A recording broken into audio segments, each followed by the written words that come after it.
Kita beralih ke berita selanjutnya, Tribuners. Harga ikan di pasar Impres Namlea kembali naik hingga 100%.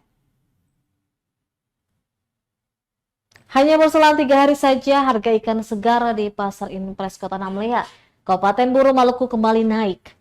Pantauan tribunnews.com di lokasi kawalinya yang sebelumnya 10 ekor 15.000, kini dijual 8 ekor Rp20.000. Sementara ikan komu sebelumnya dijual 5 ekor Rp20.000, kini hanya mendapat 3 ekor rupiah. Selain kawalinya dan komu, ikan momar ukuran kecil juga ikut naik. Jika sebelumnya dijual 12 ekor Rp10.000, kini dijual 12 ekor naik jadi Rp20.000. Dani Sabsuha, salah satu penjual ikan, mengatakan hal ini disebabkan tangkapan nelayan yang menurun. Faktor lain yang menyebabkan kenaikan harga karena cuaca yang tidak bersahabat. Namun untuk cumi masih terpantau stabil, dijual dengan harga Rp20.000 per tumpuk. Selain cumi, ikan tola sama persis dengan cumi, yaitu Rp20.000 per tumpuk.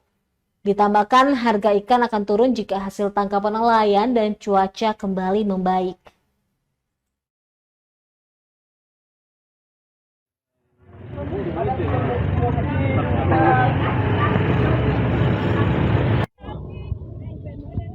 Download Tribun X sekarang, menghadirkan lokal menjadi Indonesia.